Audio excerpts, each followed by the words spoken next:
Are you all ready? Yep. We're here live at the Snake Pit with Daylan Holman. What's up, brother? What's going on? We already had a little bit of an interesting conversation beforehand, but let's get to know you before we get into that weird shit. Cool. Yeah, man. Let us know a little bit about yourself. My introduction is I'm a pop star, but no, I'm a pop artist. Hip hop artist is what I've been kind of calling it recently because I have roots in hip hop, but I'm branching out in a more poppy lane. So I make music. I'm an artist. You're an artist. Yes, sir. We've been having a lot of artists on lately, man. Yes, sir. So are you from here? Are you from the... So I'm a military brat. So I've lived everywhere. You can name a place, probably been there or lived there. So every single year for the most part, I was probably in a different school until high school, where I went to high school in Dallas. So this is where I spent most of my time, is Dallas and now Lubbock. So Lubbock is home. Nice. Yeah. So where were you born? Like where at? I'm a 90s baby. I was born in 97. Where at though? Like I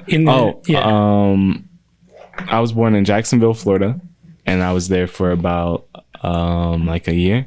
And then I ended up going to England. My dad got deployed out to England. So my mom served in the military too. That's how they met. And from England, I went to Detroit. And then Detroit is really home too. So I rep Detroit. My favorite sports teams are always like the Pistons or the Red Wings. Or you like hockey? Yeah. Yeah, I never really had a hockey fan on here, huh? Really? I've been trying to get into it. Seems like a fun sport. Well, we don't do that over here. Go to a Stars game. Like, that's one thing I've never done. The atmosphere in there is crazy. So, shout out. Have you ever been to hockey? Mm-hmm.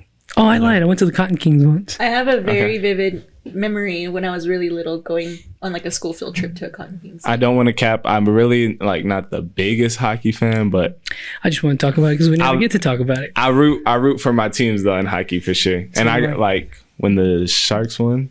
I lived in San Jose, so like that was dope. Oh God! So yeah. Detroit is the Red Wings, right? Yeah. So shout out the Tigers. But so your home base was Dallas, kind of. You went to school there. Yep. Dang, a lot of people from Dallas come over here. Hey man, was it Texas Tech? Yeah, Texas Tech. So what'd you study over there? I got a minor in architecture and then personal financial planning. So it's just accounting, but for people. Should have done that one. I was in finance, but I wanted to do that one. You should have, because it just deals with people, So if you're a good speaker, like it's real easy. Well, it's good for you. I mean, if you make a lot of money, you know how to fucking handle it. Yeah, exactly. No, that was honestly the like rationale behind it. Because I was at first went to school for architecture, but then I decided, they call it the lighthouse at Tech. And that's like because the lights are always on, no matter what time it is, and someone's always in there. So much respect to my guys that already went through all of that. So, but it wasn't for me, and I didn't have enough time to put into music, and music is really what I wanted to do. So I was like, I need to do something that's gonna help me with my music career, and so it was perfect. So the music, when did it start? When did you were like, I want to do this? I would say there's like 2 points. So point one is like I'm just freestyling with my homies in Dallas. Like, that's where I went to high school. We'd be riding around in the whip. Play, hey, put on a beat. So we would put on a beat and just freestyle. I started writing songs after that. I think I dropped like maybe 3 songs while I was in high school, like my senior year or something. And but it was just like I was kidding around. Mike was in the closet, like worst setup ever.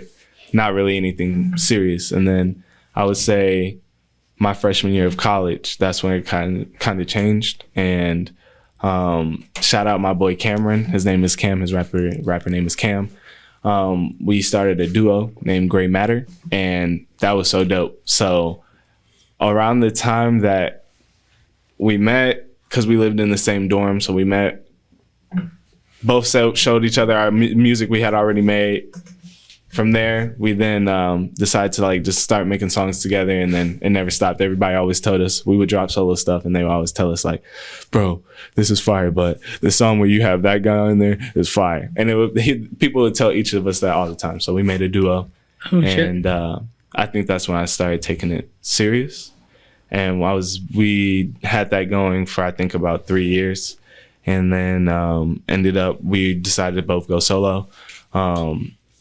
And yeah, I would say that was like the third time. So when I started going solo, that's where I tried to really increase my quality, my consistency, my content, the songs. Like I just tried to take everything to that next level during that point. And that's when I would say that's when I became a professional. Because I'm a professional. You're a artist. professional. Yeah. What does that mean? You're getting paid? You know, why are we pocket watching? No, I'm playing. I'm playing. Nah, What's the number? How much? Nah, chill out. We're not. So yeah, what does a professional mean? No, a professional would be like being a registered artist, being maybe one that's like there's different, I guess, qualifications that you could say go into being a professional, and some people have different criteria of what that is than others. But I would say like some just basic borderline, probably everybody would have this if they're saying they're a professional, is that they have a dedicated place where they can record or make the music or whatever they're doing. They've signed up with all of their rights in the organization. So the BMIs, the ASCAPs, I would say they performed or have been performing before. And other more business things and other more artist stepping stones. Does somebody approach you for this, or do you have to go out and get all that stuff? All that information? Yeah, I mean, I'm with you. Like to me now that you say it like this, I'm like, oh, you're professional because you own your music. Yeah, that's what it seems like to me, anyways. Yeah, is that you did it yourself, or you got somebody? So I've had there's so many people I have to say thank you to. So first of all, thank you to my manager. His name is Eloy Perez. He's the GOAT, hands down, one of the greatest music minds I've personally ever met in my life. And he's helped change the trajectory of my career by, I don't even know, like it looks polarly different. And I would say there's also books that you can read over the music business, because that's honestly something that people struggle with. I think a lot of people fail because of that. You know what you say? There's a lot of talent. A lot of talent. Talent everywhere. But that side is like, bro, that's where it gets you. I'm just saying, like, talent is everywhere. And like, y'all have ever said, dang, how did this guy blow up? They don't even make good music. Or dang, they don't even, this song is trash. How's this blowing up? They good at the business. Yeah. They know the business of the game. And it's like, you can have all the talent in the world, but if you don't know the business, you're setting yourself up for failure. And so how are you doing all of that living here in Lubbock, Texas? Great question. Honestly, how am I doing that here? So I think, yeah. It's clearly possible. Here you are. So. It is possible. That's a tough question. I'm not going to lie to you, because I always want to do more. Like, I feel like I'm never doing enough. But I would say how I'm doing it here is I'm working with as many people as I can and trying to collab with as many people as I can. You know, I'll shout out to Double O Mac, shout out to Dremmy, shout out to you know, I could go on and on and on. You fuck with Squeezy, right? Yeah, we just did an interview with him. That's the homie. He's a cool dude. So he and I met playing basketball at the Tech Rec. Damn. Yeah, that's the homie. So I gave him some buckets, but he got the dub. I was playing with some scrubs, so we'll never know. Nah, he can confirm. So how did you get involved with like Hectic Media and all these guys? Yeah, so shout out Mac. I gotta say shout out Mac on that. He shot a music video for, I believe it is Slide. And so that's I think one of Hectic's biggest like music videos, and it was like one of their early ones too. So that's like, that was so legendary, like on so many different levels. But I saw him shoot that for Mac, and then he ended up seeing me promote my song Electric Love. I'm not sure if you guys have heard it, but right there, right? Yeah. I remember seeing this. Yeah, that's where I've seen you from. I've watched this, yeah. That's dope. Yeah, put some audio on that, brother. I want to hear it. Yeah. Electrical love, like Badass video though. Yeah. Yeah, this is crazy. We shot this in Dallas. Oh, I was gonna ask you, where was this at? Yeah. So this is downtown Dallas. This is an arcade on like in the burbs somewhere. We just looked up an arcade like. So this is like your vibe, your music. Yeah, I think this is sets a good tone for like the poppier side of hip hop. So 808s. yeah, you know, you gotta keep the 808s in there. So how did it evolve into this? What did it start with? Who influenced you? Who were you listening to growing up and stuff like that? So I gotta say, Drake. Shout out Kid Cudi, because also he's dropping the album soon. I don't know if y'all knew that. So shout out Kid Cudi. Kanye. Pharrell. To give some pop. Justin Timberlake. I'm a huge Justin Oh, I Timberlake love that fan. motherfucker. Yeah, he's too good, man. Yeah. So shout out Justin. Name another Justin. I really like Justin Bieber. I feel like most people wouldn't expect that, but I'm a Bieber. I'm a believer. A believer. He's not doing music anymore, is he? Nah, chill out. I thought he had like. He's about to dominate the summer. Watch. Okay, well, Because he has a song with Bad Bunny about to come out. They love that Bad Bunny, don't they? I was about You to guys love say, him? because wasn't J Balvin and Justin Despacito, right? Wasn't that really big? Despacito. So they're trying to do that again, but like with Bad Bunny. Nice. I know the Gorillaz just dropped a Bad Bunny song too. The Gorillas are a huge They just dropped an inspiration album. for me. Yeah. Wow. Their new album has collabs from like Stevie Nicks, Tame Impala. Yeah. Shout out. I'm Great fucking album. one of the biggest Tame Impala fans in this, like, on this world for sure. Bradley, you like them, don't you? Hell yeah, I've seen him. I saw him at ACL a few years ago. Look at how y'all missed it. He searched gorillas. Yeah, actual gorilla. Sorry, pull it up. Did you get out of the tab? I went back. So. He searched gorillas, and it was the monk. You know. Oh, exactly. Animal. It was like. But yeah, I saw Tame before at ACL. Roy was judging me because he told me, "Would you go see Guns N' Roses?" And I said, "No, I had the chance to, but I went to go see Tame Impala instead."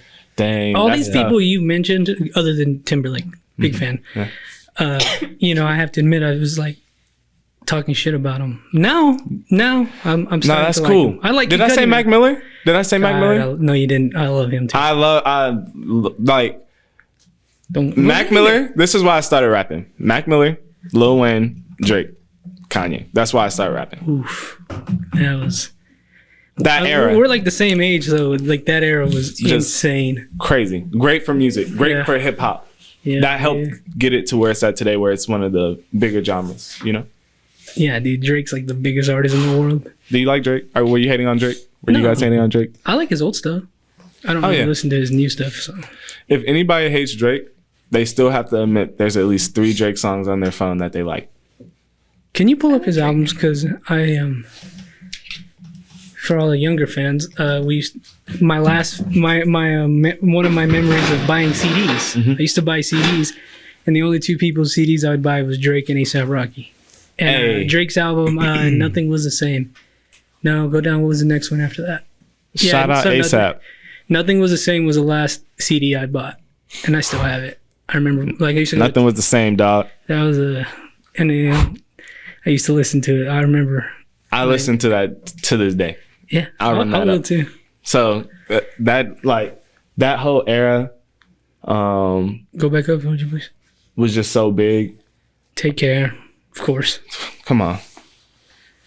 But yeah, on. so I've been. Thank me later. Come on. Come You on. can't, man. The man is the goat. Come on. You really can't talk shit about. You really can't. Fuck! I thought you went to the Russian. You scared me. And I think these artists also led me to I think some of these artists were like hip hop artists, but they just didn't know it yet. Hip hop. Yeah. Explain this to me. What does this mean? Hip hop is a term that I came up with. Probably it was already used. I don't want to make it seem like, oh, I'm just. No, you got bragging. it. You're recording it right now. You're Number good. one. You're number one. What's up? So, but hip hop, because my roots come from hip hop. I definitely spent a lot of my career honing my rapping skills, honing my, songwriting skills. And, you know, I just really feel like for what I'm trying to bring to the game, bringing something new is like that fun, that positive music back.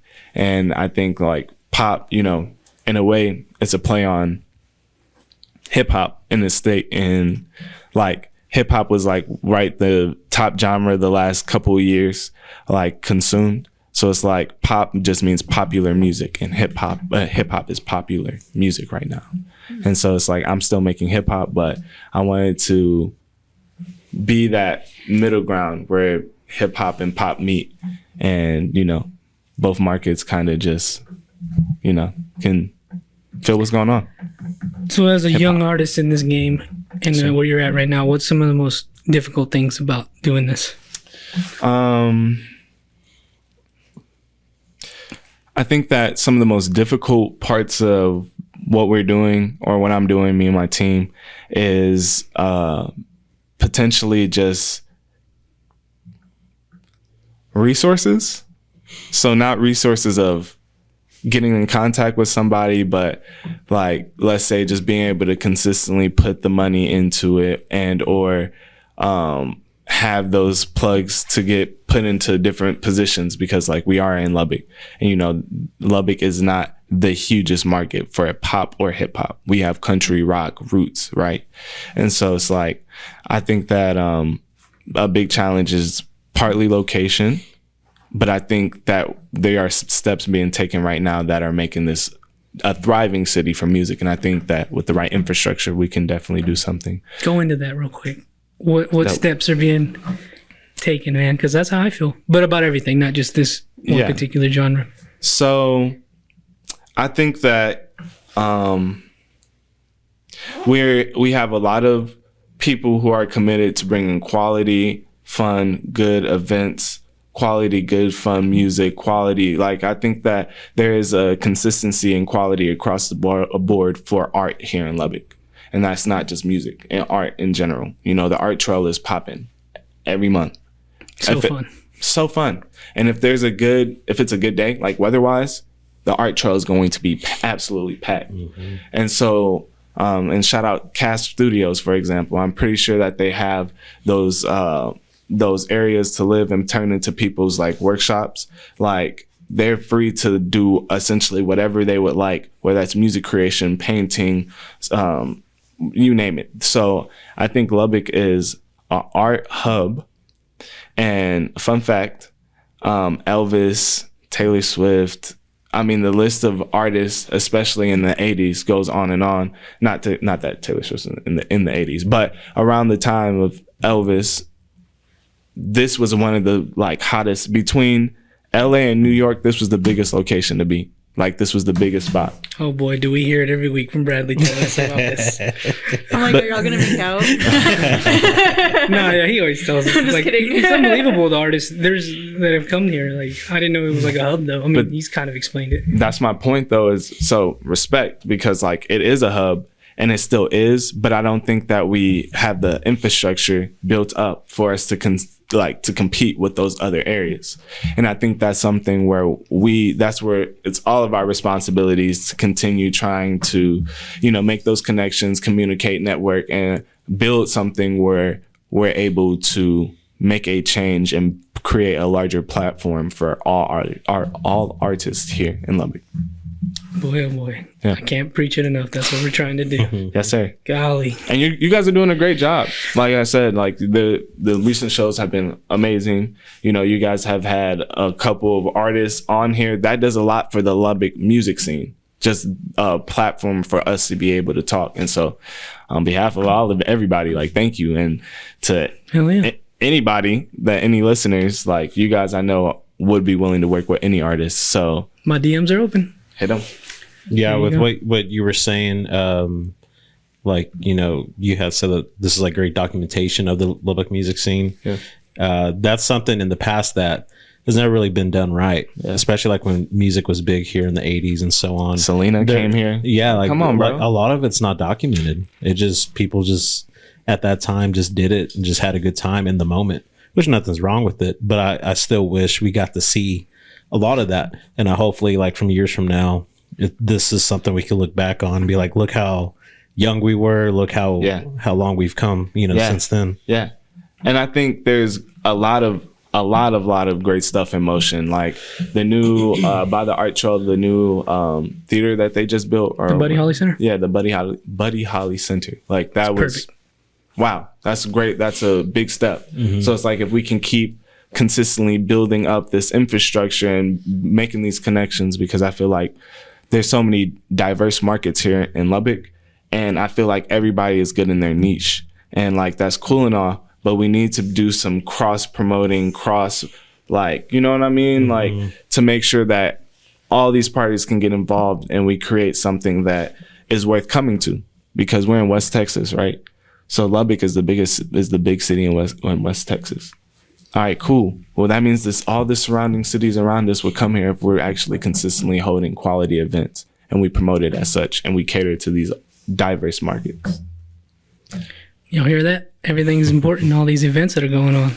And that's another reason that I chose to go down the pop lane, is because pop is something that's like so fun to talk about. Like hip hop, like, we probably would end up at some point talking about all these people dying in hip hop. That's really dark. You know what I'm saying? It's a scary path. And it's like, I think I miss those times where we could have, can I buy you a drink? Ooh, you know what I'm saying? Yeah. Like we ain't had. That was a fun era. That was a fun era, you know? Shout out Tyga. Like I know Tyga not as popping as he necessarily was, but he's giving us hits. Y'all remember Rack City? Rack City. Like it was just all some fun music. You're right, man, because I remember being obsessed with Drake and Lil Wayne and the things that popped out from all that. I was like, oh shit. I rest my case. Yeah. So I think that's what the game is missing right now. Ooh, yeah. And that caters to so many different markets than just one niche, So you think just continually doing what we do is going to bring resources and infrastructure into Lubbock? Because we do need a little help, probably.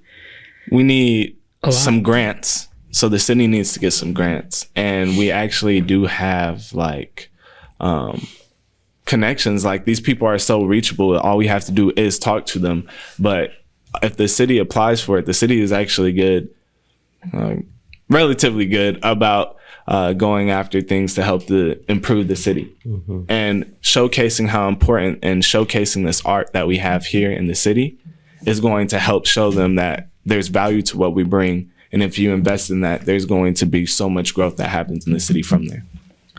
So what is that like? We just ask, they get money from the state basically to help art programs and shit? It can be state, it can be national. It can be even like there's so many different ways to get funding. And that would be something that,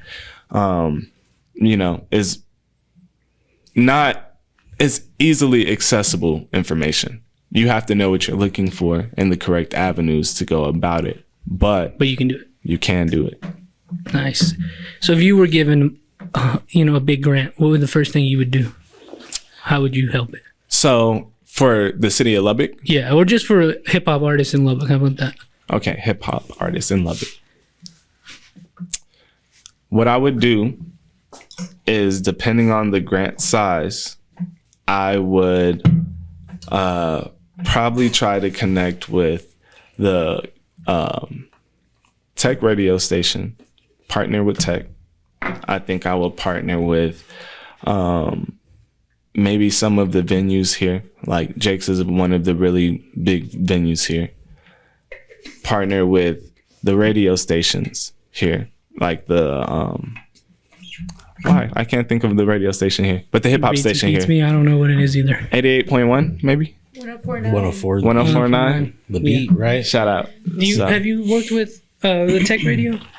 Yeah, so I actually have like connections over there over so many years. So I've had a good relationship with them. I've gone on the tech radio station a couple of times. I'm so grateful for that opportunity. And so it would be dope though if people from here would be able to have that same opportunity. I know that's just for the school, but it's like it can all coexist and commingle and uplift everybody. It doesn't have to be seen as something that has to be kept away from others. And I think, not saying that that's how it is here in Lubbock, but I'm just saying that I think that with more communication from all sides, it's so easy. All it takes is one person reaching out.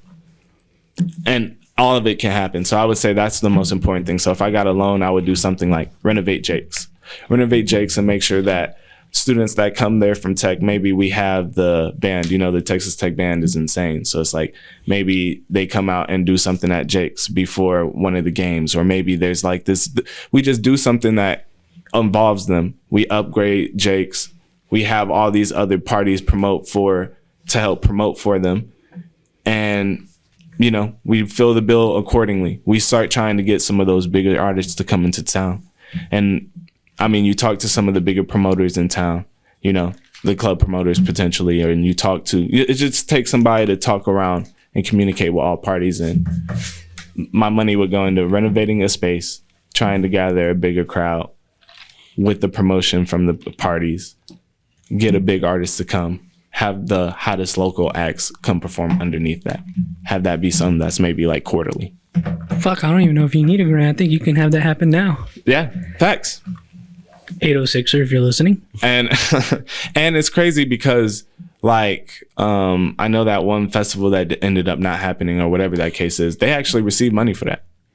So that's what I'm saying. The resources are out there. Don't get me started. Nah, I know. You were a part of that? No, I was not a part of that. Oh, okay. Nah, I'm really low key, but it's not like because I just want to be low key. But there's not. Were you involved at the Culture Lounge a little bit? Yeah, I did perform at the Culture Lounge. Okay, yeah. So shout out. Yeah. And it was funny because they was like, yeah, you could definitely throw shows here whenever. And it was like, cool. I was like, all right. So we split the door, or how would we go about it? And they were trying to charge an outrageous price that all their competitors were not necessarily charging. But I'm not hitting on game because they have done a lot for the local artists here as well. There's been a lot of events thrown by even the 806er that like were here. But I do think that professionalism is something that can potentially be lacking here in Lubbock from time to time. The super thing that's lacking. I want to apologize because I was already supposed to come and I ended up missing it. So that was my apologies on that.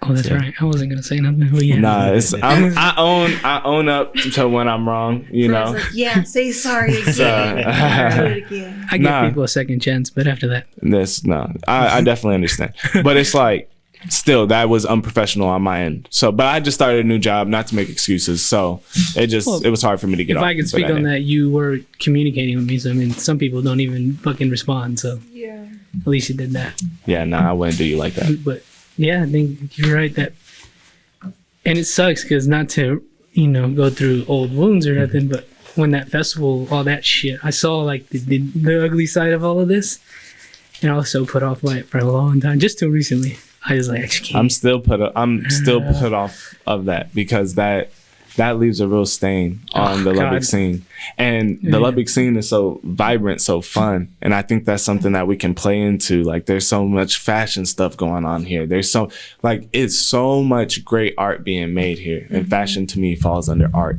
So it's like so much stuff going on here. And it's like, even though that did put a smudge on things, we got to find a way because they have the resources to execute it. And it's like, damn. All right, well, if they gave out the resources to them, I know if we get a good group we can make something work. We definitely can make something work. And so, I don't know. I think that, I'm trying. I got some things in the works, It's going to help benefit Lubbock. Oh, nice. Yeah. That's something we can talk about. Not right now. I just don't know timing of it. Like we tried to have a small test run of things and it didn't necessarily pan out like how we wanted to. I try to make sure that I have quality with the things that I bring to the table because like I do have really big goals and ambitions and a standard I try to hold myself to already. And so it's like things just didn't really line up and we postponed it. So we're still planning. We got something in the works. I'm going to try to reach out to different groups, parties, maybe have you guys there and you shoot something there. I don't know what, but I think are you talking about like an event that you're gonna do? Yeah. Oh shit. Okay. Yeah. We gotta bring back the Tornado Jam. Oh, what's that? Yeah, Remember that Stevie Ray Vaughan thing that I posted? How it was a music festival. Oh yeah. That took place on the anniversary of the 1970 tornado. Yeah. It's like that'd be something. I mean, I wouldn't think that's copyrighted. The Tornado Jam. So that'd be awesome if we brought something like that back. Dang. Yep. So I know if we're saying it like this, a lot of people are probably thinking it's just something it's gonna take somebody just to get up and do it. Yeah, facts. And shout out, Hey. there are people like that. Like Hectic is going crazy right now. Shout out Jemmy, my boy Jemmy is really going crazy right now. Mac is going crazy. There's definitely some people. Who's this? out here going crazy. Dremmy? Jemmy, yeah, Can we look him up on the gram, please? who was it? Jemmy. Y'all probably do know him though because he shoots music videos. Dremmy. Yeah, DREMI. Yeah, shout out Jemmy. You follow him. Oh, I guess so. So I do. Oh, cut that part out. Oh, I know this guy. I remember him now. Is he the one standing next to Grimshot? yeah. Oh, okay. Yeah, so Okay. he started not too long ago, and I'm pretty sure he records all his music off his iPhone. No excuses. He's fire. Where do you record your music? So a lot of my music is recorded at the Texas Tech Studio. So in the library, there's a studio in the basement. Is it pretty top notch shit? It's super soundproof. It is crazy, like crazy. You will have this boom, boom, boom. Never know it's there in the library because of how soundproof it is. It's a great studio. I think I knew a band that used to record their stuff down there. What band? This is a long time ago. I can't think of what they were called. Shout out Indica Children. Yeah, that's who it is. Those Yeah, are the big homies. yeah, that's okay. That's Shout exactly. So you're familiar Tyler. with yeah. That's my boy, Okay. Clint. Yeah. Clint, Jake. Come on now. did you ever go to those house shows back in the day? Bro, I lived at those. I performed at their like album Cliff release House? party. Yeah, at the Cliff House. What in the hell? Me, Remember the Cliff House? Cliff House was fucking legendary. cool. What happened to that? Why They all people perform- graduated and left. Well, why don't people perform there anymore? I don't know. I really That don't. was a Like, it great it like place. stopped and then there's been a resurgence in house It shows. was like if I'm only not like a mistaken. small season too. That it was just like a Maybe little the moment. pandemic. I don't know.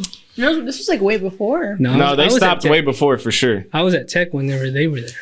So Yep. yeah, it was a long I time literally ago. feel like this is like 2017, maybe 2018. Yeah, Those are fun nights. So you were those out, were, you were that was over, great. you were over there? Yeah. I can't believe we never ran into each other. Yeah. Why didn't no, you run that's into what I'm you? saying. I'm pretty sure I met you like a long time ago, like back, like Well, if really we back need then. mutuals, then we probably did. That's what I'm saying.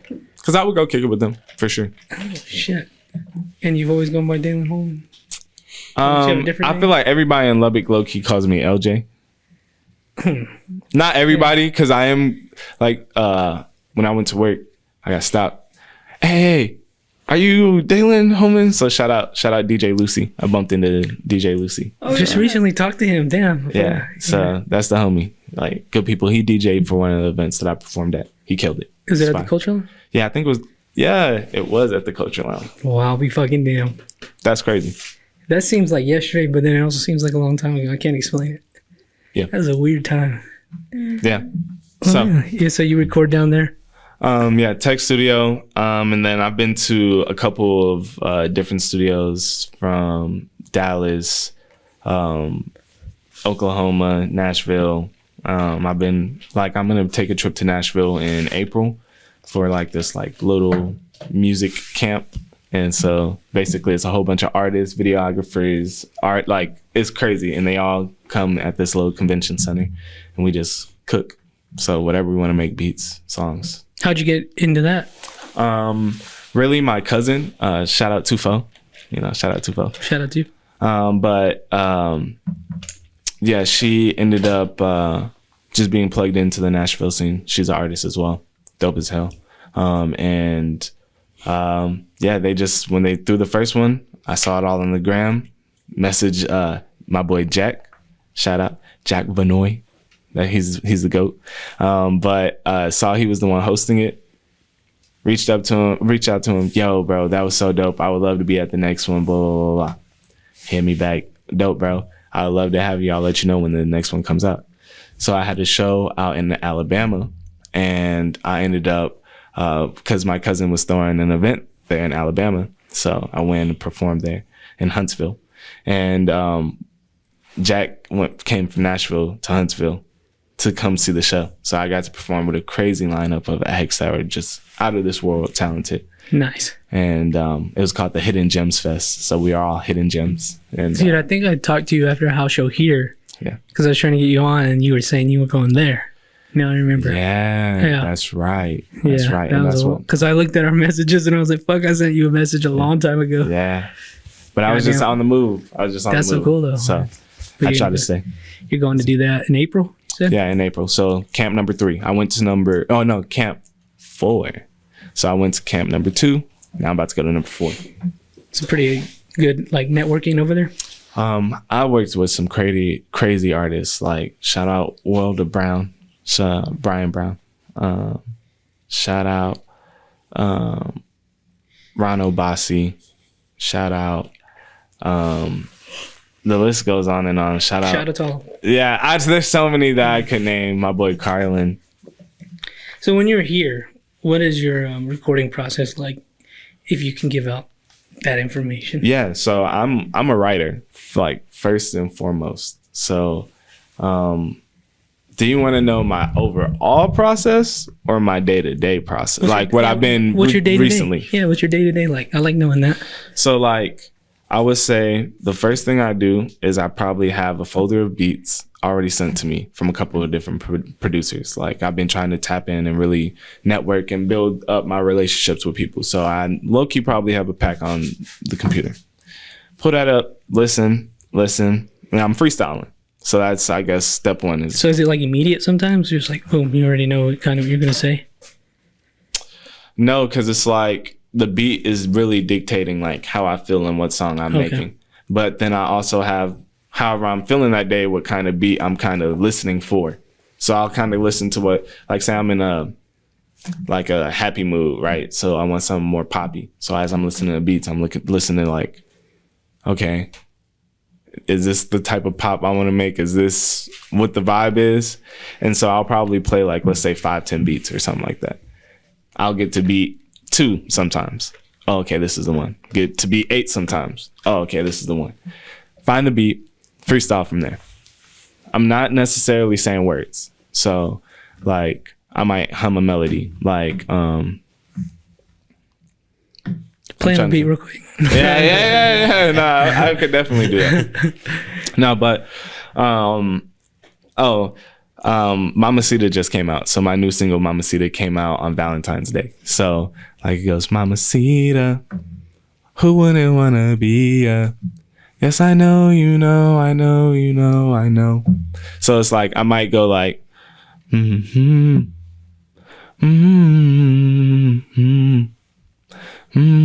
like I'll hum something out, like, and then from there I'll start trying to put some words to it. So if I come up with something that I'm like, ooh, you know, I'm like, okay, hold on, this is fire. Let me go ahead and use this. The trick is though, if you like the beat, whatever your first like. Whatever you first felt like to do on the beat is probably going to be the most successful because it's the first thing that came to mind when you heard that beat. So when somebody hears that, that's going to be the first thing they, you know what I'm saying? Some psychology to it. There you go, people. Giving out the secrets. I'm just saying. So, I mean, you're doing this every day, pretty much. Yeah, so my process right now is a little different because normally the goal is to write something every single day. Really, the goal should be about 100 songs. That's kind of like an average, not in a day, like, but in a year. Oh, in a year. So write 100 songs. So if you're doing that, that's like, I think the average that they did, that might be a couple of years old, but about 100 songs is what an average artist does in a year. I would say my goal is to write every single day something. So new idea, maybe add on a verse to something, maybe throw away something and rewrite a whole song, come up with something new. Doesn't matter. Write something. And so like last year or the year before, I'll say 2 years ago, I probably was writing like 300, 400 songs. Like I'm in the last 3 years, I think I got like 1,000 notes in my phone and that's all songs. So it's like 1,000 songs. And some of those are just unfinished ideas, but some of those are fully finished songs. It's a variety of stuff. So that's the normal year. This year, though, I'm really trying to hone in and make hits. I'm trying to collab with people and make hits. So if I'm waiting for a collab or I need to be or something, I can't necessarily write every day because I can't collab every day. You know what I'm saying? But I would say when I'm writing these hits, I'm really trying to pay attention to detail. So I'm working on songs for weeks at a time right now. So like I'm working on one song called Breathe/Exhale. So it's going to have a beat switch. And it's like the first half of the song is like this really cool, calm beat. Cool. I wrote that half. And then the second half, I wanted to come in with the 808s and be dark and like really boom. And that'd be called Exhale. And so I'm writing that right now. So, but I've been working on that for like 2 weeks. So Nice. Do you think when you work on something longer, is it harder to release it because you have more time to like really get into the details of it? you hit the, Is that what? Yeah. That's what I was like. I can understand like why, because I was obsessed with Lil Wayne. I used to watch his process, and I get like one song done. I don't have to think about it no more. Boom, it's out. It's done. You know. So it was like, it's tough. yeah, I would say I really focus on quality over quantity. And it's crazy because like I just said, I wrote 300 songs in 1 year, 2 years ago. So it's like clearly I was trying to get my quantity up, but that was more of like training. Whereas like there's some songs that just got it and there's some songs that just don't. And it's like you ever hear a song and instantly you're like, I love this song. I don't know what it is about this song, but I love this song. And it's like some songs are like that. And sometimes those songs are written in 5, 10, 15 minutes. Sometimes those songs are written over a year. Like, so it's just kind of hard. It's hard to say what is the best, but the longer you wait to drop it, the more the artist is going to get insecure about it. I believe that. shit. Yeah, imagine. Do you? Scary. Because recently we were talking about it, like we've been on our shit this past few months probably, and I'm like, fuck, I need a break. You ever take a break and just, Yeah. what does a break look like for you? It's crazy because like my breaks are really when I try to like, if I take a break, it's really like a hiatus. Like I'm probably gone for a long time. But during that time, that first probably week, 2 weeks, however long it takes, I'm like decompressing, letting it chill. And then from there, I'm planning and trying to execute on whatever is coming up next, whatever that might be. So it's like with music, like I feel like I haven't been as active as I want to be. I even had a plan for all of what I was going to do for the year, and I've strayed off that plan a little bit already, but it's like I'm trying to get things prepared in a great fashion for that rollout or for that single or for whatever is to come. And it's like, I don't know, it's tough. It's really tough to be battling with, I feel like I should be doing this and trying to gather and make sure you have everything mapped out and planned out. Because winging it is good sometimes. You know, you might luck into something, but planning it out, you might miss the right timing to do what you wanted to do. Yeah. Oh, you know? I've been struggling with that like a motherfucker. I was literally talking to him about that this morning. I was just telling him, like, I want to just step away from things and take a break. But then, like, internally, I'm like, how does one stay current and network and stay...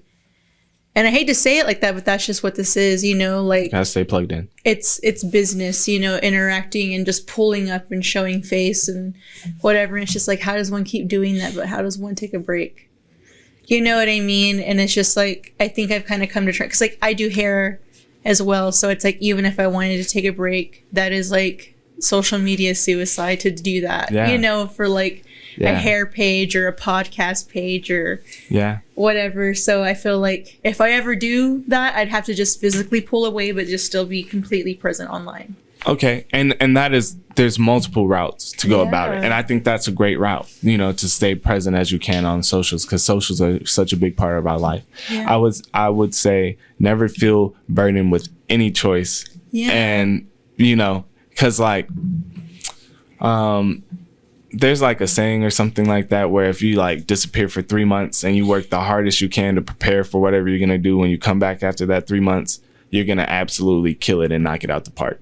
Mm-hmm. And like, I believe in that. So if you had to step like, away. I feel like that too. Like I was telling Roy, I was like, I'm trying to like for like the summertime or something. See, I'm opposite. I feel like if I miss a week, I'm out. Like I don't have what the fuck. It's just a week. Nobody's gonna be doing anything in a week. That's what I'm struggling with. I'm like, fuck, because it's been a weird time. We've talked about it. I feel like there's something weird in the air. Everybody's been on like edge, and I've been on edge lately. And I'm like, I kind of want to take a break from this, but I'm like, fuck no, because shit's going so good. Like, Yeah. it's too good for Right? And then I just in my head, I'm like, if I'm off, that's like death. Like it's not gonna work, dude. Like you can't. To me, it's like us in our point in this career. Like there's no fucking break. There's no such thing as a break. You gotta keep going. But then you're like, damn, you kind of need to take a break, because I'm also thinking longevity, like years and years and years. Like how the fuck then? I want to touch on that, because I think that if your work has been quality, and it has been, you know, to all of y'all, if your work has been quality, that's gonna be remembered no matter what. So even if you didn't do hair for, let's say, a month, they're not gonna forget that you got them right all for years or however long you've been doing it. And it's like same here, like you've been putting in time, effort, and energy. And it's like, you know, sometimes you gotta take a break to reassess and continue giving what you're giving, because you're gonna work yourself to death if you don't, like you just said. True. Yeah. And also, I think like there is such a thing as being too there, too in your face, too present. You know, like I think people will appreciate you, you know, more. Yeah, I think we felt that this weekend. Just being too, like, there is too involved. I think that was me, like, this past, like, 2 weeks. Really? I was like, in Slow people's down. fucking, yeah, I know. Like, damn, I need to slow down. But Slow down's not a bad thing. But once you get big, ain't no stopping. That's what I'm saying, Right too. then and there. You know, so how I see my career going is like whatever it is that like really blows me up, like puts me on a national platform. I feel like a timer does start, and from there you have to be like consistent. Like it's go time, and that's why one hit wonders or one success wonders fail, is because that time went off and they didn't have nothing to follow up with. And even if they did, it didn't necessarily do what it was supposed to. Yep. So my plan, at least for me, my career is like once I pop, I think probably for at least the first 5 years after that, I'm going to probably drop something every single year. Some type of project. Because once you come out with your off the wall, you have to come out with your thriller. And then after you come out with your thriller, you got to come out with your bad too. So and then dangerous from there. Well, that's a bad example, because that's a 1 in a million dude. No, right it's there. not. No. That dude is a fucking Because goat. did he know? Yeah, he knew. If you can't be making that and He was not know, you're going crazy. He's a bad, that dude was a bad motherfucker. That is, I should have said Michael was one of my inspirations. I'm a huge Michael fan. That being said, it's like he didn't know, but he did know that was fire at the time. But he was just going, and even around like certain albums, they would be telling him like, Michael, I don't know about this. I don't know. He'd be like, nah, trust it. And like you have to have confidence in it. But I think like in the industry today, people are not having aspirations to shoot that high. You know what I mean? Like, I think they say like, oh, I'm not Michael. Oh, I'm not Tupac. Oh, I'm not Taylor Swift. Oh, I'm whoever, insert whoever. Oh, I'm not this person. So I'm going to just aim to do this. But it's like, no, I think everybody should have that self-confidence to say that they want to be, you know, great and be one of the best. So I think like that was a good example because of that. You know? My bad, Bradley. Yeah, come on, bro. I like Michael though. I love that Man, dude. come on. But hey, quality's quality though. Because you could be the best there is, and if you come out with shit, ain't gonna go nowhere. So you want to be a superstar, huh? Yeah, I want to be a superstar, without a doubt. And your trajectory, how long do you think that's going to take you from now? So really what I had been saying was the end of this year. But I think I need a little bit more time. So I'm going to say about a year from now. I think that's when you'll see me. Yeah, it's one thing to say it, but you're kind of already doing it. What are you doing to get there? Yeah. So once again, shout out my team. So shout out my manager. Shout out my promotions team out in the UK. Shout out all of the people that have collaborated in some effort or given me a platform. So you guys, or whether that's Hectic shooting the video, or whether that's Mac putting me on a song, I would say that,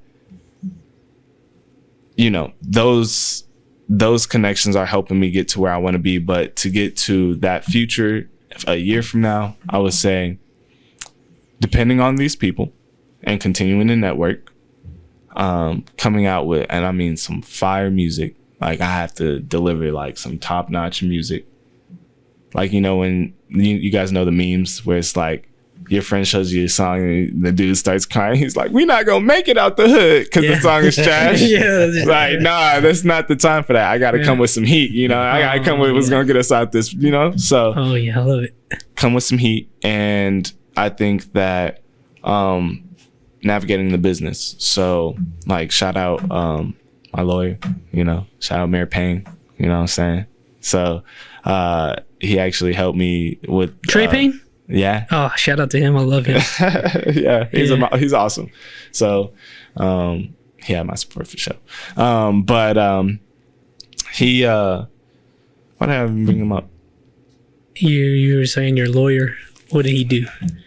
Oh, these connections. So like he vetted the deal because like I ended up having to communicate with people over in London. I don't know about y'all, but I ain't been in London no time soon. So, you know, he looked that over for me, helped me out with that, gave me his advice, and he's real cool people. He followed me on socials and stuff, and you know, that's I love Trey. Yeah. He grew up in Post, and really, he helped me out when I was 19. Shout out to him. Wow. Getting your boy out of trouble. Wow. But yeah, so he's a cool dude. Yeah. So you are on like some professional ass shit. You got a fucking lawyer to do all that. Yeah. The greatest lawyer in town, by the way. But the team, easily, hands down. But the team around me is going to help. Having those resources behind me, I want to definitely put a lot of money into the music and into the business. And I like, for example, you know, just maybe go on tour or do something small within this next year and a half. You know, I don't like, it's mapped out, but certain dominoes have to fall before. Of course. You know, I got some cards on my sleeve. So I'm looking forward to seeing what happens, dude. That's freaking cool. yeah, thank you. Who are your top 5 artists of all time? All time? MJ. Daylan. What do you think about Prince? You like him? Yeah, I love Prince. Oh my God. Like my grandfather, shout out my grandfather, is one of my big reasons that I listen to music as much as I do too, is he would always ride around no matter where he at, that stereo on max booming. So I'll be getting picked up from 3rd grade, 5th grade, boom, boom. We rattling as we drive, and like a lot of stuff they played was like jazz and like Prince and like so huge. Like Pink Cashmere, that's my granddad's song. He'll run that up 1 billion times in a row. Like, Oh yeah. No, I was listening to a podcast today and he said Prince is overrated. And I was like, you motherfucker. I think he's underrated. nah, he's underrated. I think he's like one of the greatest. Especially as a guitar No, player. that's what I mean. He's like one of the greatest, like, all around musicians of all time. He played all of the instruments, didn't he? Like in his albums. Yes. And he's a One-man fucking band. shredder, dude. He can fucking rip that fucking guitar. Speaking of one-man bands, shout out Kevin Parker. That's Tame Impala. No, I don't know nothing about that. Do you listen to him, Paul? You don't know Tame Impala? I mean, Listen probably to their hits, the yeah. album Currents. Nah, you definitely do. Yeah, I mean, I play it here all the time. Yeah. Yeah. Yeah. You would know. If they came on, you would know. They're popping out, so. Yeah, I kind of regret talking shit about a lot of things on this podcast. I gotta backtrack on, so whatever. It's That's cool. probably one of them. No, you were just re-educated on the No, there topic. you go. You know what I'm saying? I'm learning. You gotta give me some room to learn. You know. You know? And maybe they were bad before. Nah, I would That's never how I say feel that. about Kid Cudi, because now I really like him. Oh, I love Kid Cudi. Thanks to these two, they put me on. I'm ready for that next album for sure. That's crazy that you like Pursuit of Happiness? You didn't like that song? Yeah, I mean, I like the song. I just, I'm on the pursuit of happiness. it's in my albums I know. now. Like that album is in there, That's but fine. when everybody else was listening to it, I think I thought it was too cool to listen to what everybody was listening to. Nah, I feel know? you on that. I was like, nah, I didn't listen to shit. That's be same like with that. Tame Impala. Like, I was like, no, what the fuck? Since you're from DFW, do you know about Leon Bridges? No, who's You Leon know, Bridges? he's pretty good. Yeah, he's a R&B soul pop singer from Fort Worth. Oh, Great music. You know what? I low key feel like my dad might have sent me some of his music. His first album was a throwback, like 60s soul, and then his next two are pop, but they're still really good. But this is him right Fucking here. interesting. Dang. I'm gonna need a collab. Hey, shout out. He's from the hometown. Leon, hit me. Leon, come on here if you ever fucking listening and shit. for Dude, real. that'd be fucking cool as He hell. shared one of my stories. I was like, what? What? All right, you're the plug. Put us on. What you mean? Have you heard of a comedian named Ralph Balbosa? He is 26 and he's from Dallas. I didn't know if you knew him No. because he's You know popping. more about Dallas than I do. Yeah, Clearly. yeah, he's fucking popping right now. That's what I was wondering. Like, super popping. I've been in Lubbock for probably like 6-7 years. So I know you've I'm a little out of touch. I know with you've Dallas. been. We've been talking about it and all, but overall, how do you feel about Lubbock? I call Lubbock the city of L's. Cause like, Okay, so I fucked up. Let me give you a little back. okay. I sent two people the information sheet that I sent you, and I sent it both in the group chat. So I got confused on kind of what if you were the one that said that, the city of L's, right? Yeah. What do you mean by that? Yeah. So I feel like Lubbock, there's a lot of L's to be taken out here. No, that's what somebody said. If you can make it here, it's the 806er. You can make it anywhere, man. I believe that 100%. And, but L's can mean a lot of different things. So L's could be losses. L's could be like love. L's could be two L's. You know, L. Let's say this is L. Make a W. So there are some W's in here Here, if you're great, they remember you. for sure. I think like we need some more Buddy Hollies. In here, you know God what I'm damn saying? it. I'm just saying. We have what's his face? What's the country artist? Abbott. Josh Abbott. Josh Abbott. Yeah. It's from Idly. Yeah. There's a lot of good people that either were from here or came here and really got big. Yeah. It's just now we got to keep people here whenever they get big. I think if those lines of communication are still there, even because those positions don't have to disappear. So there can be somebody that comes in, steps into that role, and or, you know, there's just valuable communication lines that will keep stuff going. Because there's no reason that if someone leaves, that things shouldn't be able to keep going. Like, do you guys remember Blanca? So I'm pretty sure like Blanca is still a thing. I'm pretty sure it's still here in Lubbock. It's They not moved it to Houston. really.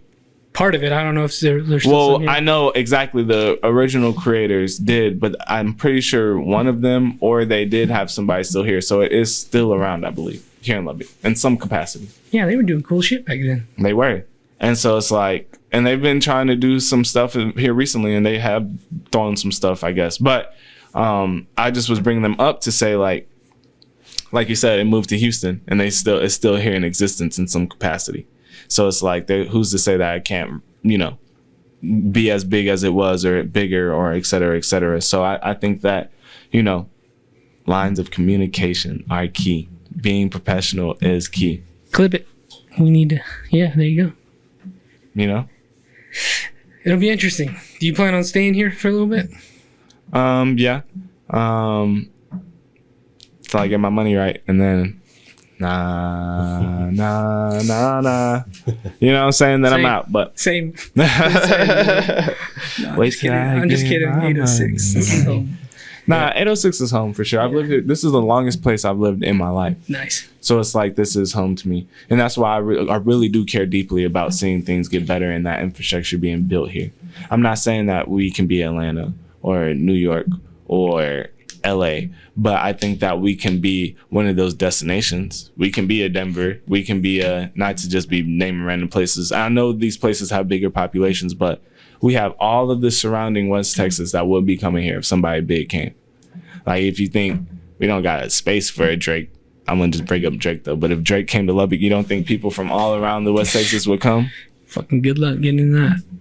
Yeah, that is the one thing that earlier I was gonna talk about. We don't have a venue. Yeah. We don't have like a comedy venue. We don't have like a music. I guess the Buddy Holly now, but And that's what I'm saying. Like we upgrade Jake's maybe. Like we use that grant money, maybe we build those venues. We use that grant money, maybe we make a comedy house. Like I think we need to enable art here in Lubbock. And they do. Like the resources are out there. We really just have to go get them and be able to talk to certain people. So shout out, Mayor Payne. You know, I love that guy. You know, it's like he's in control of a lot of stuff. And I didn't do anything special to contact him. Like literally, I just looked up music entertainment lawyer. find Lubbock near me. Wasn't necessarily a lot of options. So then next up, let me look up firms. Okay, this is a cool firm.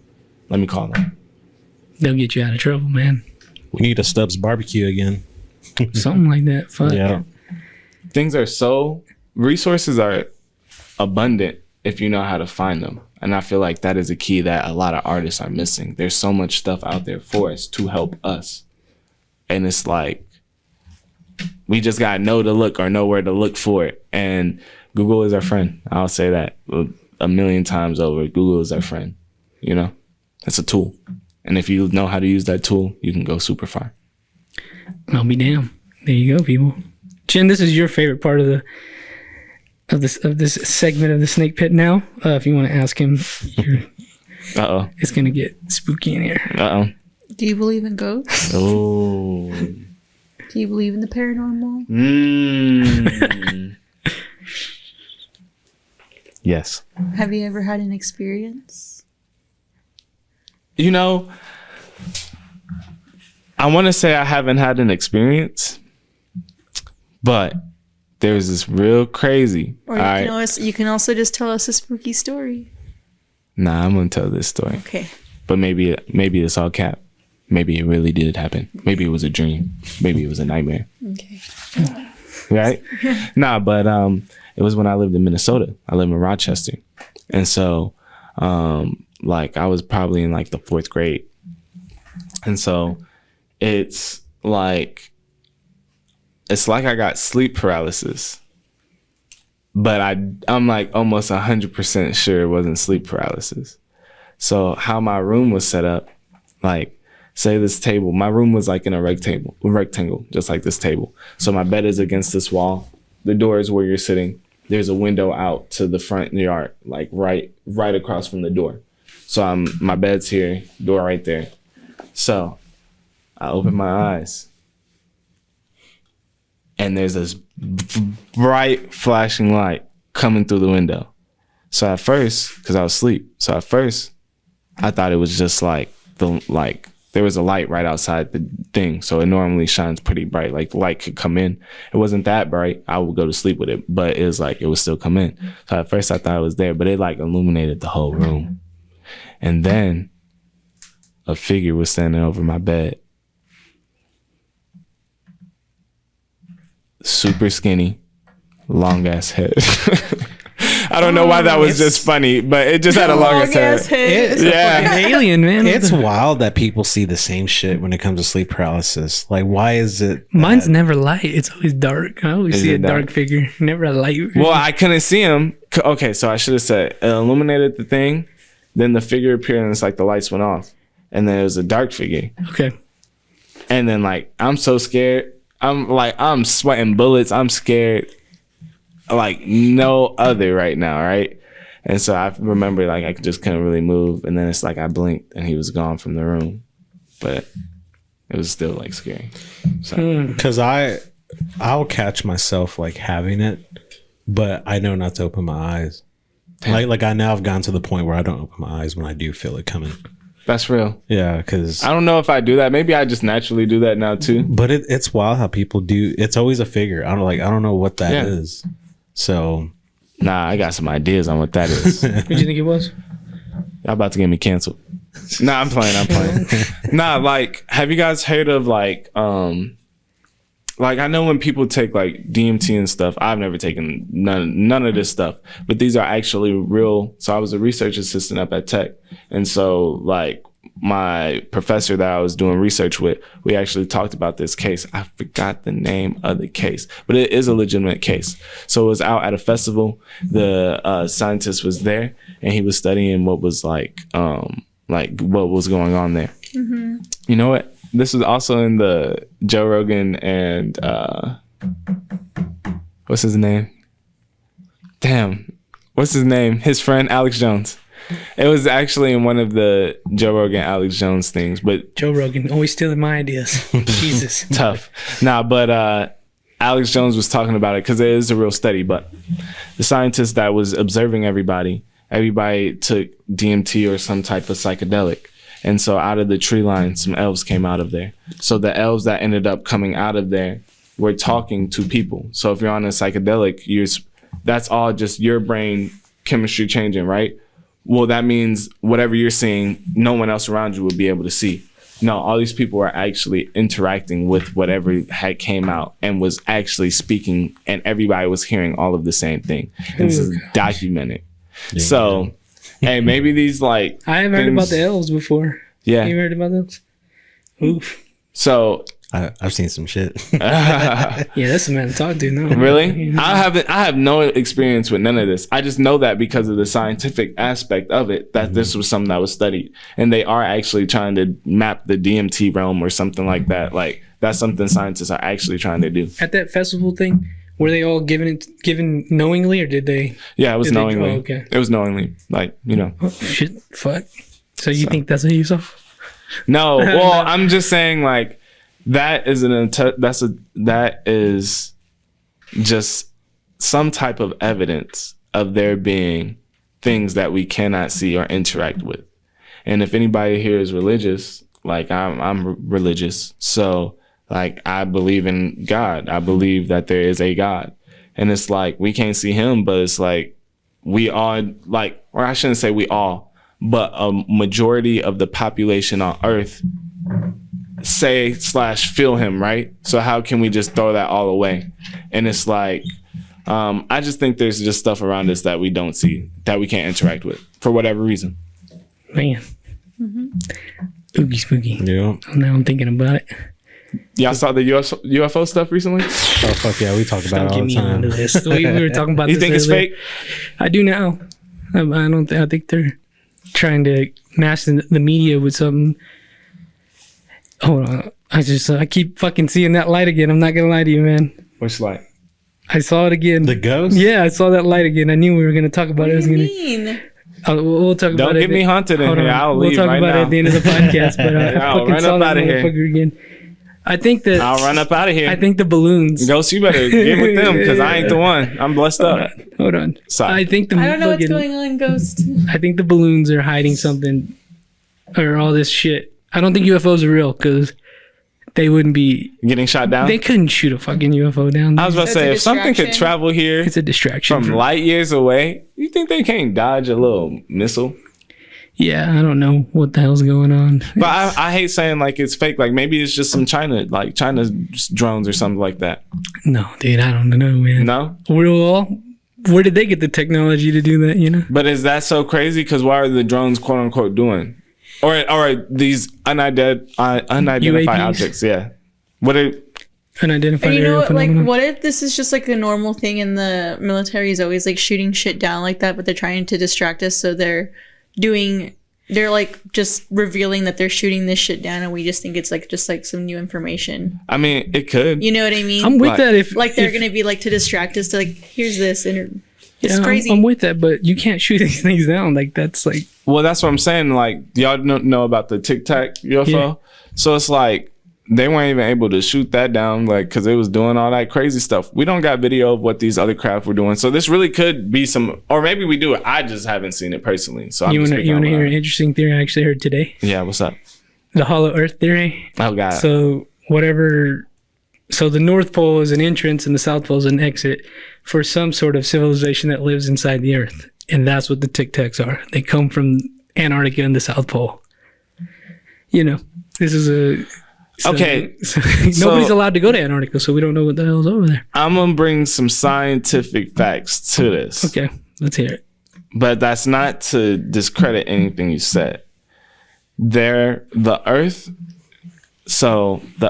flips its poles every couple millions of years or however much. That's horrible, by the way. Yeah, no, it destroys like everything. Everything dies. And the temperature will change with it. Like some places, like here, this might be Antarctica, and then maybe the rainforest is like a desert now, and maybe the Sahara is like a rainforest. So there have been events that have happened throughout history that have affected certain areas.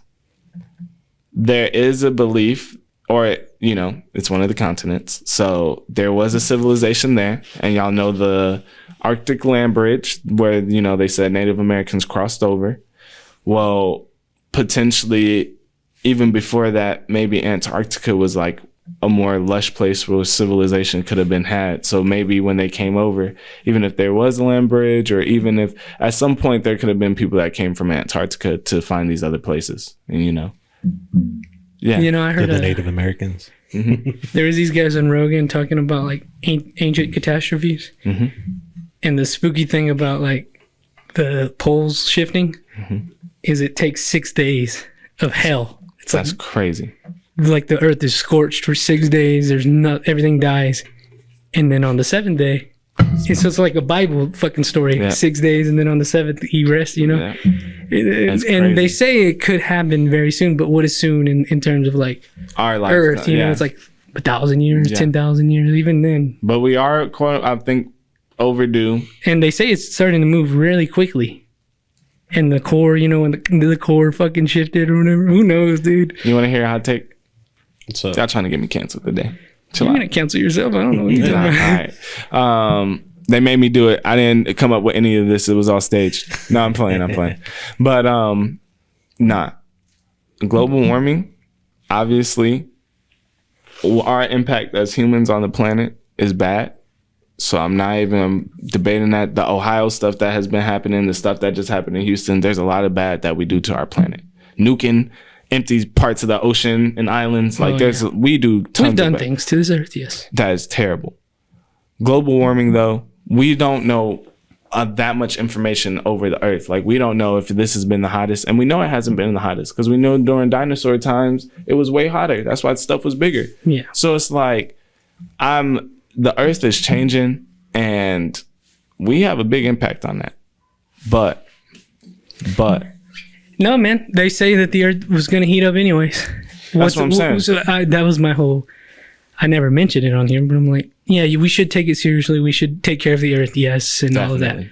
But the earth is going to heat up in 200, 300 years anyways. So let's take So what the fuck does it matter? let's take steps to protect ourselves from that, from Yeah. how it's changing, and Yeah. stop thinking like, oh, this is our fault, this is our fault. No, how are we going to, if it's getting warmer, how are we going to better protect ourselves? Because if we get warmer, sea level's going to rise. So what are we going to do about these coastal cities? Like, let's start planning and trying to make change happen. So That's that's, what another thing I'm a firm believer in. I get in when they talk about sea levels rising. Like, it ain't gonna rise a foot because people don't understand if the sea rose a foot, like the entire coast would be gone. Like, they're Yeah. like, oh, it's gonna rise 10 feet in the next year. Like, that's the end of the world. Then that's Yeah. not gonna happen.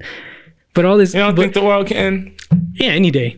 I was about to say, a meteor so but- fast we can't even see. Come just But boom. if we're gonna get on this conspiracy shit, I believe the climate change sort of like, I don't want to say hoax, but everything around it is just ways for the government to implement more rules and more law to control the people. That's what I All believe. right, I want to get deep. That's what Y'all ready? it's some fucking like real shit. Like, listen, So, do you think that there is a power and control here on Earth?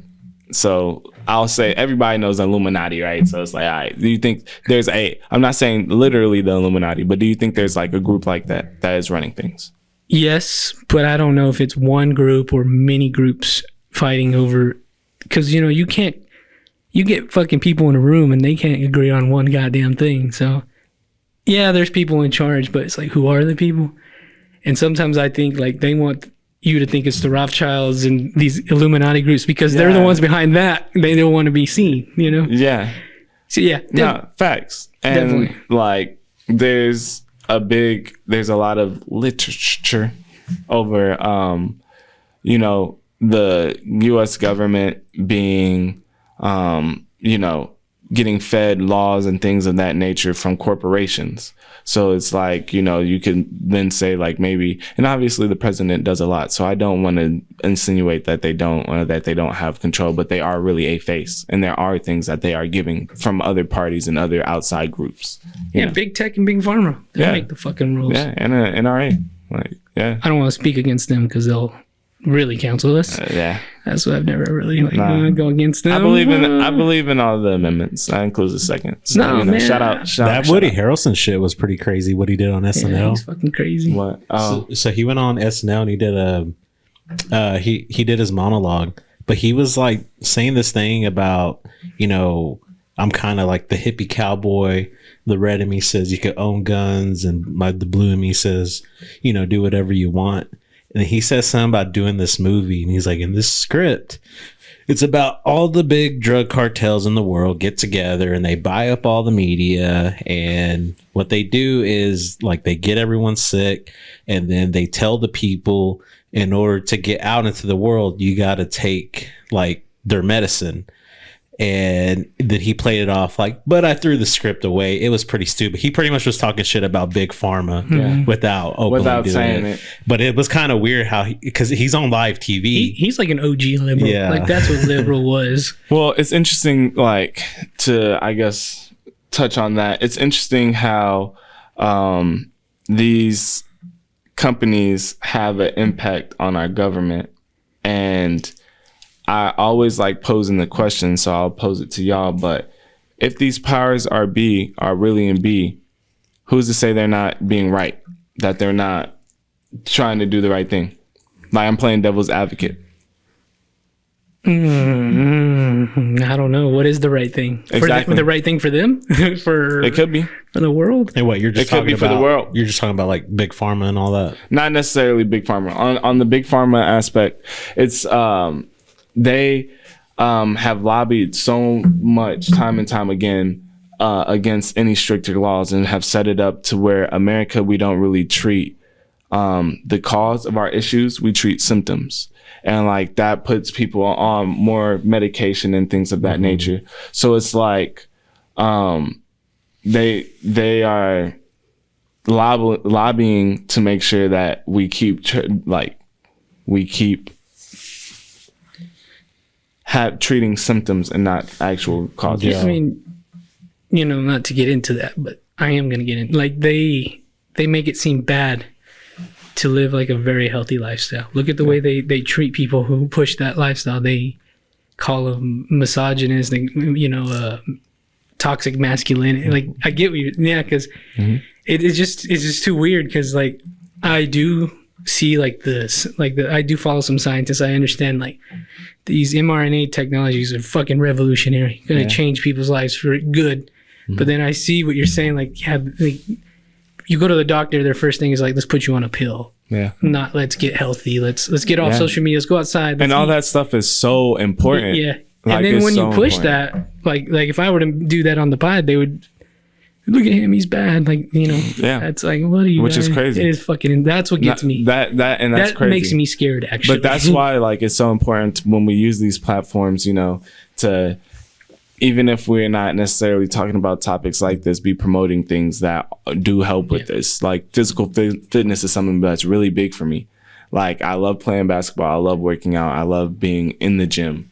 And that is huge. That keeps me like my mental good. Like I've been to therapy before, like therapy just to work on myself and grow. And like I only say it like that not to make fun of it, but like all these things, and even in my music, that's why I try to have fun and be positive and promote things that I really care about and believe about, is because like I'm using my platform to try to make that change. And it's like, I think art has such an important role in society and in culture, because it's like with art, you can change people's mindset without even having to have a conversation with them. That's why I think, I don't know who they is, but I think they're trying to destroy art, man. Like they're trying to destroy these things, and that's what scares me. Because these are very positive, very powerful forces, and you can't control people when this is being spread. Like there's always been something to stop that shit. You see all these fucking great leaders, great people fucking get killed because of it, and I'm like, God damn. Yeah. And it's fucking weird when you really, really get into it. I've been on a kick about it lately. I was gonna tell you this, like, so you know, I've never done psychedelics, but there's been this kick for like it helping you mentally. Yeah, like microdosing and things like and these that. crackpot conspiracy guys that I listen to, they kind of influence me. We're like, you don't want to start taking these things now because the government's already starting to regulate them and get involved with it. Like, what are they trying to do, dude? You just saw like they do studies to see what these people are, you know. Yeah. Who the fuck knows like what they can, you know. I mean, God, like, I'm on it now. And in the, I mean, just and like I said, I like bringing facts to conversations to just back up some of what you're saying. I need it. And like the Tuskegee experiments. Have you guys heard of that? Is that the prison experiment? So no, what it was a experiment taken out by, I believe, I forgot what group. Yeah, put it in and it'll pop up. But no, not the airmen, the experiment. Oh, they were giving him Syphilis. Oh, okay. Yeah, they were giving them syphilis. Yeah. And so while this experiment, the experiment went on their whole lifetimes. And so a cure for syphilis came out like 10, 15 years after they started the experiment. And so it's like, and they were doing this on black men, right? In the 40s? yes, on black men, yes. And they never told them. It lasted 40 years. From the About 32. like 15, 20 years into the experiment, they at no point released that we gave y'all syphilis and there was a cure for it. So a lot of these men died from syphilis. So shit like this happen by our own government happens a lot, man. So, and I don't know, I think it's, Ooh-ee.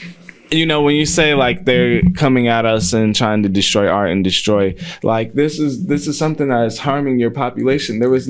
We had a cure for this. There was no point in it. In the 60s, all the beautiful art and music, boom, 1970, they say, Schedule 1, all these drugs. Mm-hmm. Look what happens. I'm telling you, dude, it's fucking weird when you really get into like the weeds of it all. Yeah. Because if you read those memos about the way they talked about people, Mm-hmm. Specifically black people, it's fucking awful. It's Reading terrible. it from our perspective today, like even probably back then, it was like, what? But I mean, fuck, our foundation as a country, like getting into all of this conspiracy stuff can be so fun because it's like It just is fun. it's a spiral for you to just God, I look at love it. stuff. And Thank you for But- letting me talk about it. everybody remember to look thoroughly and back up stuff. Don't just believe everything you hear. You know what I'm saying? But it is fun and entertaining. I think people should look at it as entertaining because that free thought is what's going to promote us growing as well. So to say what you were saying though, like I think that the powers that be, I think definitely they do some wild stuff, and I think they are hiding a lot of stuff from us, but I don't have the answers. And my answer that I always come back to is ultimately I'm not in control. All I can try to do is be in a position to make sure that I can promote happiness or love or whatever I'm here to do. And I'm not just talking love from a significant other. I'm just saying, for all your relationships. So platonic, romantic, it doesn't matter, friendship, doesn't matter what it is, like here to just impact others. So like, how do you guys feel about LeBron James? If you hate LeBron, you hate greatness. I do like him as an athlete, personality wise. Yeah, he's You hate greatness. I'm with you. I can appreciate the fact that he's the second greatest basketball player of all time, behind my favorite basketball player of all time being Michael Jordan. Yeah, and he's about to So- get a chip this year, and then you got dead that. Hey, I'm glad you got that out right now, because after he wins one more chip, can't say that I see. monologue no more. I don't know, but Yeah, like 5 rings. it's like It's on the way. he's really cool, man, but he's a little bit. I So like let's- Jordan the way he can. I just like Here's the ultimate quote. I'll give you Okay. the ultimate quote. This was by Stephen A. Smith. Oh, shout out. LeBron James is respected by everybody. Mm-hmm. Michael Jordan was feared by everybody. That's why I'm like, yeah, everybody was scared of Michael. LeBron's not feared. It's He's- a crazy statement. He's Okay. respected by everybody. Michael Jordan feared. Everybody fears Look. Michael Jordan, dude. Look, I'm gonna let you get off that he's the second best. I'm gonna let you get off on all of Third what best. you Kobe's said. number 2. All right, chill out, bro. Chill out, bro. Shout out. I love Kobe. Like, I'm a huge Kobe fan. I'm a huge Lakers fan, and that's what my dad will always have it on. And whenever I'm at any family events, we had that Lakers game on. So it's like Lakers is my team. That being said, I had brought up LeBron in the sense of what he does even outside of basketball, because they're celebrities, right? And he's been a celebrity since he was in high school, right? And along that path and journey, he hasn't done anything Doesn't cheat on his wife. Doesn't do nothing. like He doesn't have a everything. gambling problem. Not a Built a drunk. school, like Yeah, I was bro, about to say, what? doesn't he have? He's done for a lot for his community. Yeah, and I think like when we just talk about the powers that be, yes, they can try to tear you down, but if I don't think you can tear down LeBron. You could if you know, I guess if he does something wrong, you can tear him down, but his track record is spotless right now. You know what I'm saying? So it's like, I think as long as you're moving how you're supposed to move, you shouldn't be worried about all of that. And you should just try to do what you do, which is spread love.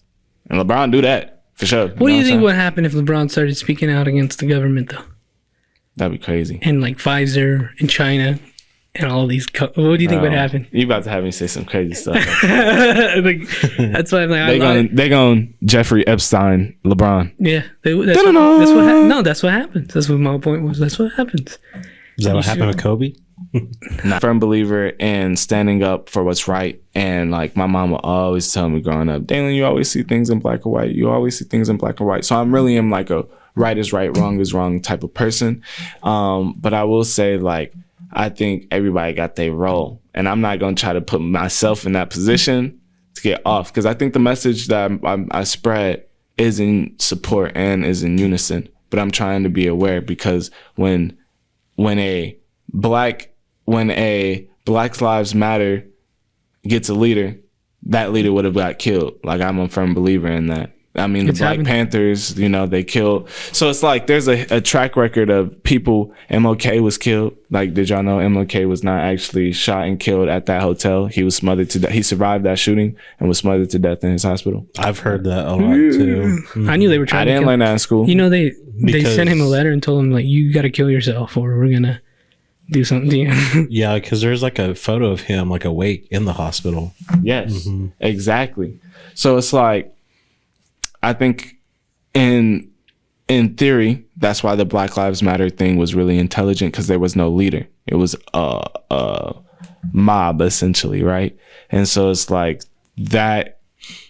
I feel like my role, I can't be the leader because of like what they'll do, but I think that there's now structures out there that is able to have groups that can start change without having a figurehead person. Oh, yeah, you're right, because I get in that argument all the time. Like, they kill you. Like, I know he's not black, but they did that to Rogan. Yeah. They try to smother his name for fucking, and they're still doing it. Yeah, and they'll do it to anybody, man. Yeah. I'm like, damn, dude. Dave Chappelle is a really big one. Like, they said, we gonna tell everybody you smoke crack and you ran off to Africa and all this crazy. It's all cap. And so it's like, but ultimately he stay firm, and that's why Dave Chappelle came back. You know, Rogan is still going crazy. Like, they weren't able to actually get him. And I feel like that's a hot take. I don't know why Joe Rogan does his show and like literally says, this is just my opinion. You know, I might be wrong. Like, yeah, he does have a big platform, but he's still some dude, just like we all people. You know what I'm saying? Well, the only reason he's one of the most influential dudes, I think, in this country, probably maybe in the world. Yeah. Yeah, it's crazy. 100%. Yeah. And that comes with great responsibility. So I'm not saying for him to promote things recklessly, but they talk about good stuff. Yeah, they talk about great stuff.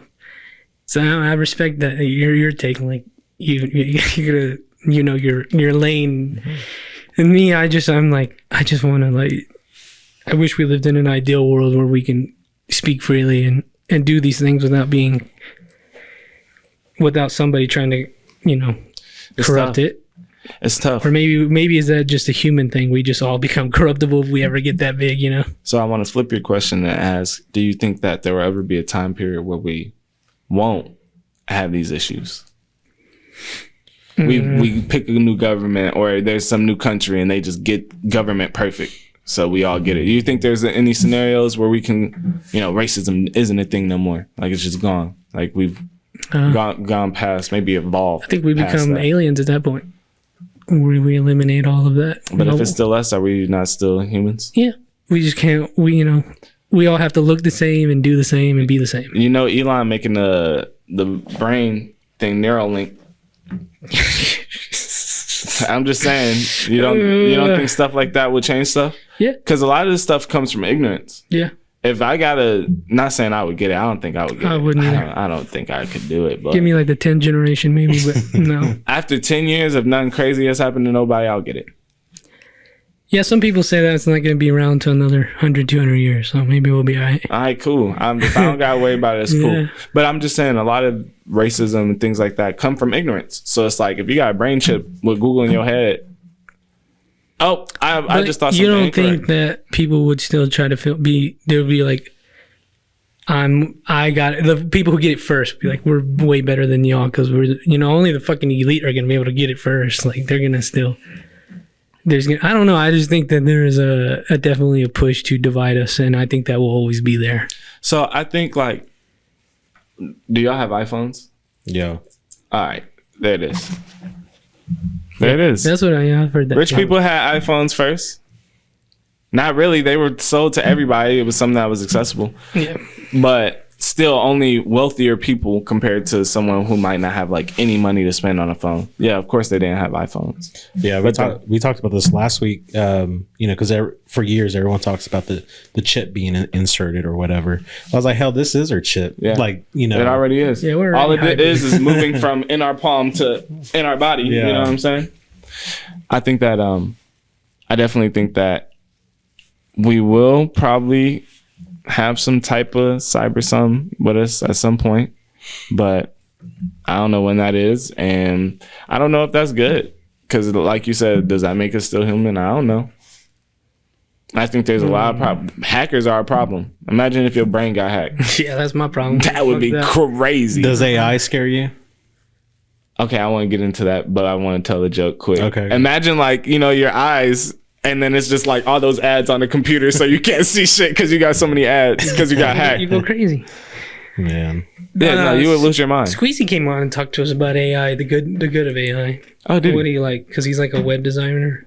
Damn. Well, what was some of the things that he had to say about? That's the homie too, by Like the he way. was We're gonna talking make about music together. the positive, like creating a company that, like, the search engine can help you just do anything you want, music wise, art wise.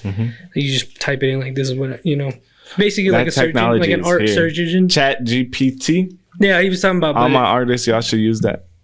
Yep. Like not necessarily for the music process yet, but you can ask it like anything and it'll do it. It's Yeah. crazy. So are you? AI guy. Yeah. I think us humans are building to something because we just have this will to continually advance, and I think whatever that is that we're advancing to is probably AI. So I think AI is like almost inevitable. Sounds Just like part a of the Batman villain. evolution. Inevitable. Yeah, it's like an evolution. Hmm. So but because have you heard like some of the things that they expect to happen as soon as AI is made? Can't say. Oh my God. It's crazy. All right. So y'all know the Industrial Revolution, right? So that was when like 1800s. Yeah, 1800s, right? From the 1800s to today, we've advanced so much. Like we've advanced as much as we did in the entirety of all that time before in just those couple hundred years. With AI, for 30 minutes, they predict that we would advance that far again in 30 minutes. Yeah. What does that even look like? It's opening Pandora's box, man. What does that look like? It looks like us being enslaved by robots. That's so negative. You better start talking nice to your Yeah, they're computer. gonna kill me. I have brought this thought, and I feel like I freaked out everyone because we always say like what we're living in is a simulation. Well, what is a simulation? It's like a computer, right? What if AI gets so powerful? What if it realizes we are in a simulation and it hacks into it and it just controls everything, like whatever? Like, Damn, well, we made it, so hopefully it likes us. You know what I'm saying? yeah, I don't know, because what if it is like Future AI, make it so that I'm a pop star already. I just hope it's not like an Hack it. Ultron type thing where it just views us as a threat and just wants to destroy everything. So from my understanding, it's like whatever we're programming it to do is how it's going to be. And then it's going to learn from there. So I'm just saying if they make it, it's going to, AI will without a It doubt already probably is be kind of. racist. Have you Yeah. seen those chat GDP? It already Yeah. is kind of racist. Yeah. Fuck, dude. I did hear like this is a very, very watered down version of what I heard AI can do. It's like vaccines, let's say like cancer treatment.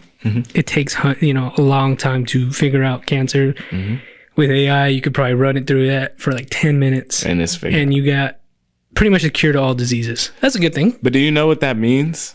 Like, this is so crazy. Do you really know what Like that means? no If they cured it? trials, nothing. Like you just If give it they to figure out cancer, because what cancer is the overgrowing of our cells. Like, they're just growing. They can't stop. You know, that's why tumors happen. You're growing, growing, won't stop, right? If we learn how to cure cancer, that means we stopped the growing. And we would be able to start, stop, right? You're And talking then about it's aging? like, yeah. So we would be able to stop aging. Because aging is just the dying of cells and our cells not being able to reproduce. Yeah, we're just biologically wired to die. But if we're about to die, we can use cancer cells to increase our growth. They say that's what the rich are doing. And then we stop it. Trick your baby's blood. Oh my God. Think we ever heal mental illness? Like, you think there'll be a way where they would Modify DNA? somehow code? I think they will modify DNA to be able to get the genetics they They want. already We did started it to with... do it. Yeah, we do it with vegetation. did So it I'm with sure they did HIV. it with people. I think they cure HIV. But like, recently. but like, imagine no more schizophrenia, no more bipolar, manic depression. Do you think we'll ever get to that point? But even if it comes to that, it's just like, what does society look like? See, maybe how I see it is maybe AI instead of it, because a lot of people are thinking, you know, we're gonna be cyborgs having the neural links and stuff. Maybe that's not how it is. Like, maybe AI will just help us become better. So they help us to learn how to modify our DNA, and so maybe then we don't have any of these issues. And like, it really is like a tool. Like, I think it's going to be a great tool, like Jarvis in Iron Man. Makes sense. Put on our tinfoil hat. It's probably kind of already happening. Too much money to be made though in the big pharma, man. Keep them sick, so they keep coming back to our. No, I don't know. I still believe in humanity and believe in the good of all of it. So maybe. Well, But we also really don't even know what the fuck's gonna happen. You know, like No, we don't. It can definitely be scary. I think they said this really smart guy said 2029 singularity is gonna happen. Oh God, With what does that even mean? when AI becomes aware, like sentient. Oh, 2029? That's what he his guess. believes. You heard that the Google AI might already be. That's what they say, but it's like it's a human device. So I mean, it's as humans we contemplate death. So I mean, who knows, man? I don't know. I was gonna say, is AI really racist or is it just mimicking us? It's because it mimics its creator, which is us. Yeah. See, but I think if there really is a singularity, it would learn what it is and wouldn't be trying to mimic us as much. It would be learning and have its own whatever. But the world is ugly, so it would learn a lot of ugly shit. Yeah, that is that Ultron shit. It will be like, these guys are a fucking nuisance to Earth. They're going to destroy it all. Skynet, the Terminator. Man, My computer like me. I'm gonna be like, computer, you're so great. Thank you so much. And my computer gonna save me while y'all get if people are still that. tuned in, if we haven't been canceled yet, I want to might say be out of there. thank you for coming here and talking with us and explaining us your world. A pleasure. And Appreciate getting us being here. onto this fucking fun topic. I like talking about this shit. Jen, you got a little taste of pirate radio just now. I want to come on Pirate Radio. Yeah, I would But love. what message do you have to the people? My message to the people: more music coming soon. Be on the lookout for some really big moves. And my message would be, you know, if you're feeling like something is hard, or if the way that you're going is like really resistant, you're probably going the right way. Because the things in life that mean the most are harder to get. So There you just go. keep going. Where can they follow you? Where can they listen to your music? You can find my music under Daylan Holman, and you can follow me on Daylan Holman. It's literally no spaces for Twitter and TikTok, and then for Instagram, I got a little period between Daylan and Holman. So that's DaylanHolman. Are you active on TikTok? I'm trying to be. I was supposed to be shooting one right now, but you know, we just kind of were talking and got into the flow of it. But Yeah, man. Bradley, got anything? Follow me at Bradley Noah Garcia. By the time this comes out, we probably already had the next screening. Maybe. But yeah, keep a lookout for some more screenings to come. It's been a good time living in the LBK. Let's just hope we evolve it and make it better. yes, sir, City of L's. Follow me at Hellasoft. Follow me at Texas Chainsaw Alchemist. And follow Lords of Film with the Z. and keep a lookout for events and Yep. all that shit. Patreon.com/Snake Pit Studios, Lawn Chair Sports, Pirate Radio. To our overlords, please let me live a little longer. To our AI overlords, what can I do? You want to kill me, you're going to kill me. So, NRA assassins are on the way right now. alrighty, guys. Spread love out there, man. We'll see y'all next time.